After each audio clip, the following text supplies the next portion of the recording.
There will be questions at the end of the session, but for right now, let me introduce Bill Hartzell.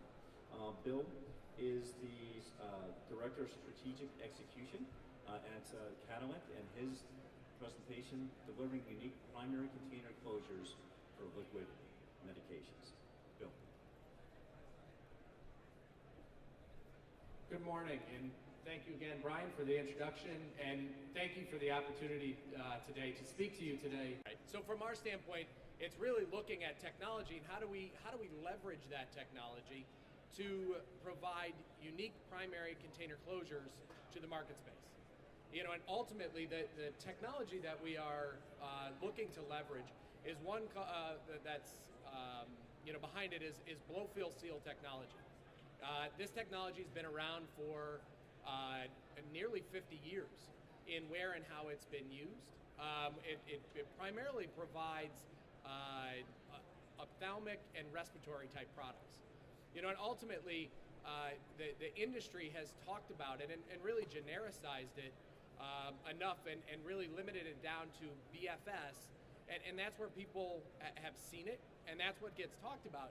But ultimately, this technology is an advanced aseptic manufacturing process. And what we're able to do about the ability to be able to add automation into your aseptic filling, to be able to really reduce or eliminate human intervention when you're coming to critical fill applications, right? And the critical filling process, we're able to automate that element. And by our ability to automate that, we've been able to create really unique class-free dosing for the market space.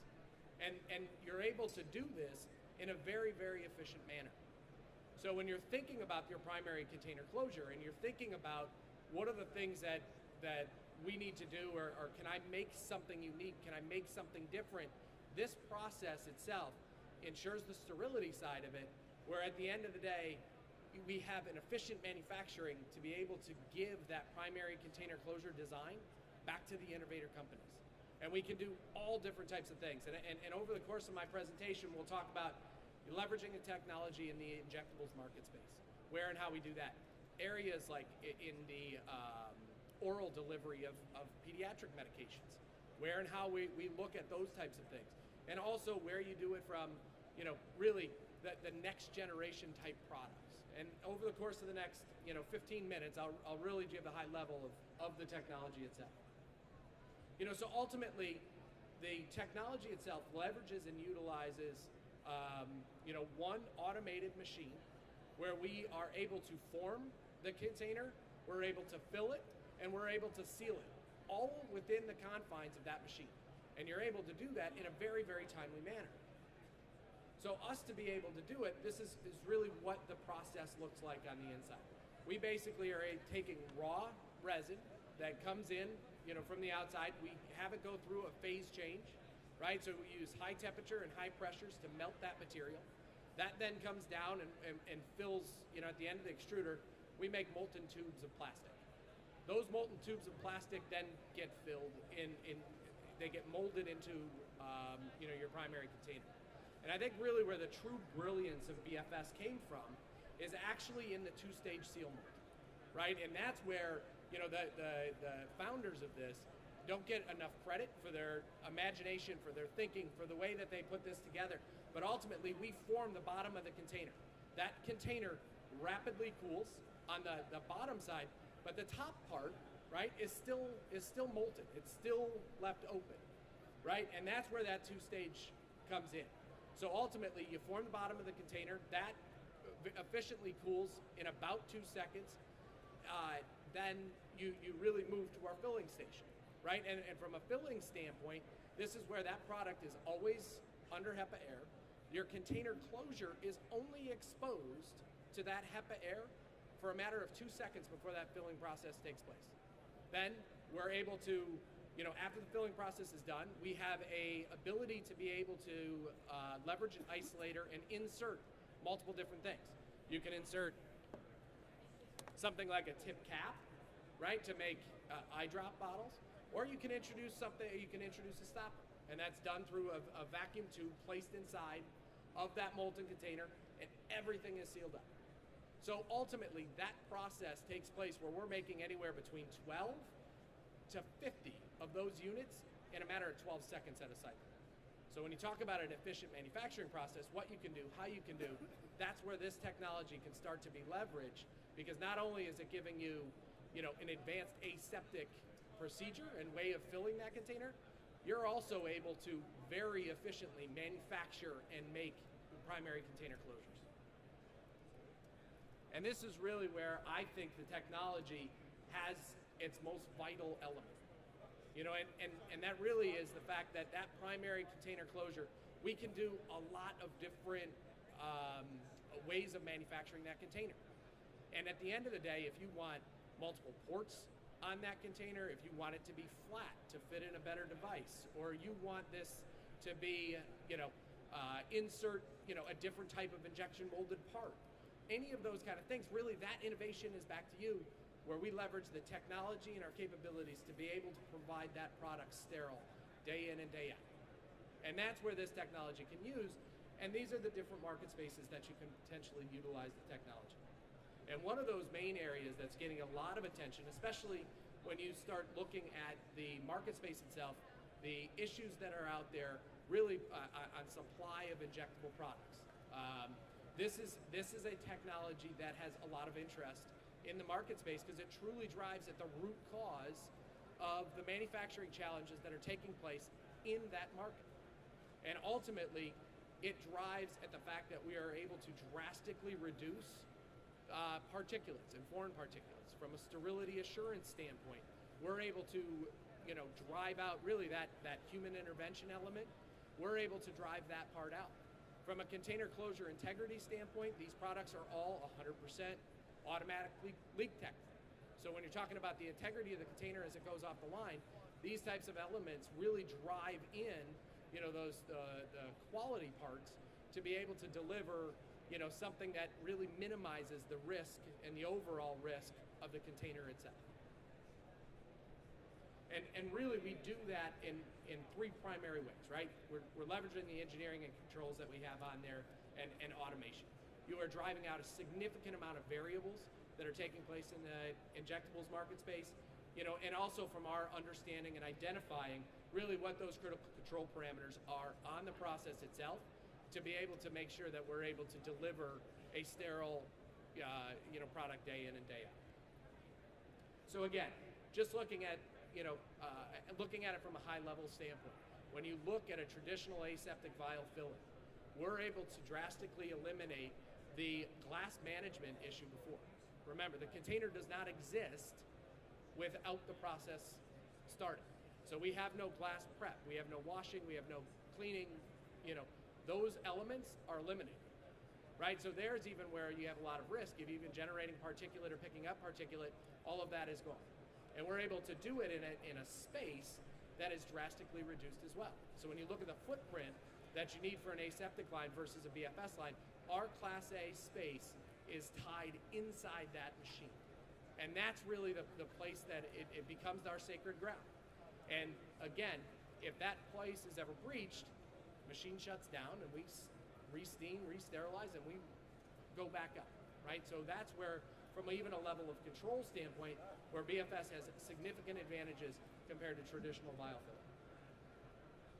So this is where we start to get into more of the data element of that as well, where and how we're able to drastically reduce. And so what we did is we compared, from a particulate standpoint, information that's in the industry, right? So the standard for, particulates, is above 10 micron, size is really at 6,000. So a group of people led by John Shabushnig, they looked at it from the industry standpoint, what's out there in the market space. And there was, they looked at, hundreds of different ANDAs across hundreds of different lots. They came up with an average. We then did a DOE on site where we looked at different parameters, different ways of doing it with the BFS process, and we're able to show that drastic reduction that you would see in the potential for particulate and particulates themselves. So ultimately, the technology itself really it embraces the fundamentals of QBD, right? And this is where and how it is from our standpoint, where and how we reduce risk. It's our knowledge of the process, being able to reduce variability, being able to control the critical parameters, and that drives out the risk. But ultimately, this technology really is something that delivers a glass-free delivery system. And that's where, again, there are a lot of opportunities to it, but there's also a lot of considerations. There's a lot of the background work and places that you have to, because now you have a new container closure, right? So you have to look from an extractable standpoint. And again, all things have extractants, right? It's the managing what they are, how it is from a leachable standpoint in the actual drug product, what's the knowledge base, and what's your level of control of those. Ultimately, from a thermal stability, we utilize heat. How do we get that heat out? Will that do anything to the molecule? And ultimately, we've done a lot of things in biologics. We know that the technology is very viable in pursuit of large molecule applications. And ultimately, stability. Plastics are semi-permeable. There's no hiding it. It's not, glass is impervious. So again, looking at it from a permeation standpoint, what are the things that you need to consider? Are you storing it at cold temperature versus ambient versus accelerated, right? The permeation properties are going to be drastically different, along those. So those are the things that you have to consider and look at, and we've done a lot of things to generate that data set. So ultimately, delivering a glass-free injectable platform is an opportunity in an area where these unique dosing formats can really go into play, right? Again, I'll say it again, the unique shapes, multiple different, ports to it, different insertions that we can add into it, also addressing any of the pH considerations that you'd have in a high pH type formulation. This is where the design freedom really goes back to those innovator companies. So we also look at it and say, well, are there better ways that we can do it? Can we make the products safer? Can we make them more economical, right? So one of the actual ways is leveraging the container and reducing the stopper. Remove the stopper from the process. Now I'm able to reduce cost. I'm able to do things efficiently, but I can actually add functionality to the container. And so that's what we've done in things like this, where we've basically added, we've made an ampule that actually will mate and marry, to a syringe to provide needle-free withdrawal. And now you get to a point where you can add in safety elements to it, you minimize it with a risk standpoint, and you get a cost benefit as well. So all of those types of things really start to align to what market needs are out there and what you can do. We've also looked at it just from a market research standpoint, so polling nurses into the market space. What are their considerations? Do you find benefit? Do you see benefit in this compared to a glass ampule versus a glass vial? And absolutely there's benefit associated. We see it from a bag replacement technology. So again, looking at it from a large volume containers, what you can do along those lines, as the market space is moving forward into things that are more ready to use in a hospital setting, how do we aseptically fill those and fill those effectively? This is a technology that can be leveraged to do 50, 100, 250, 500 ml type containers and fills, and really be a bag replacement technology leveraging advanced aseptic manufacturing. So it has potential to be able to be utilized in these types of settings. And again, just showing it from a stoppered standpoint that there is benefit that is seen by nurses and practitioners in the market. Ultimately, we always can get to a fact of getting a better and more efficient unit dose delivery.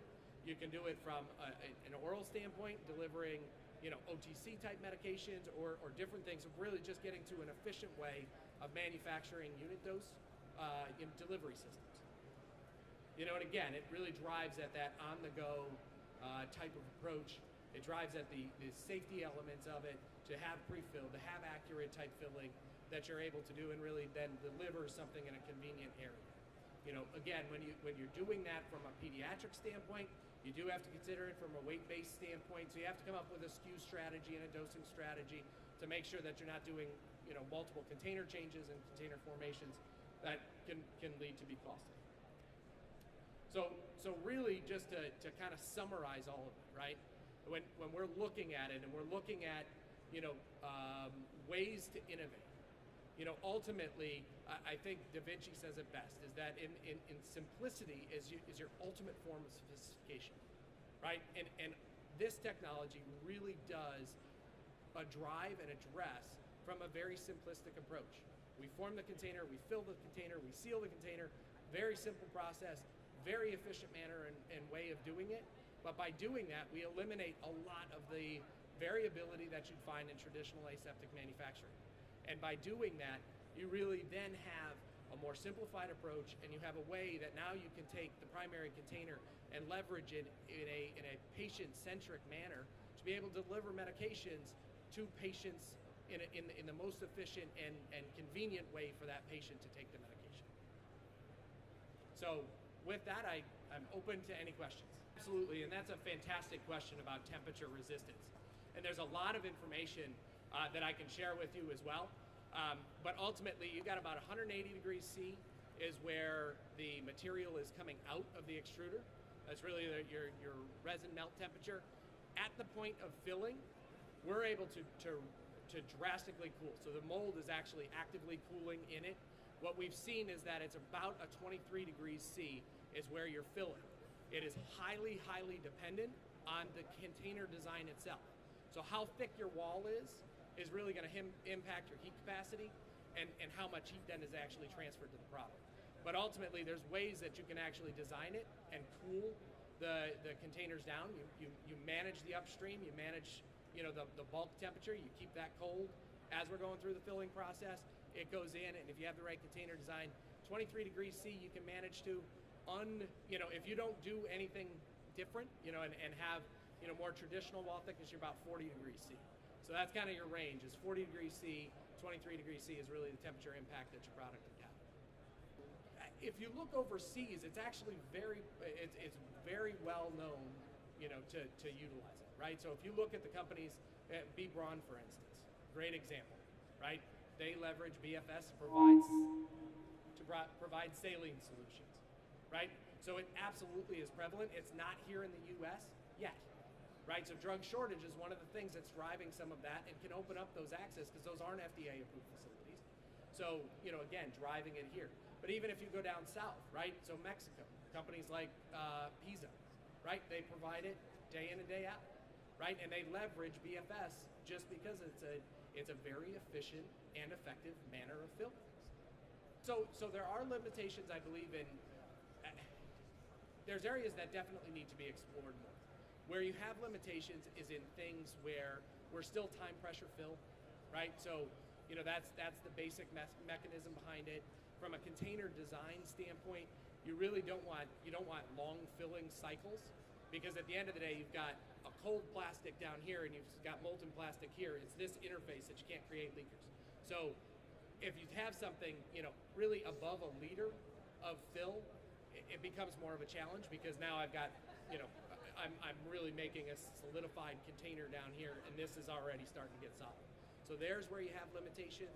You also, in some of the intrinsic, design elements of it, you also, have limitations if you wanted to do, different curves or different ways of doing that, just because you are extrusion blow molding the product itself, and that's the basis behind it. So where extrusion blow molding has limitations, that's where this technology would have it as well. Bill, thank you very much. Appreciate it. Excellent. Thank you.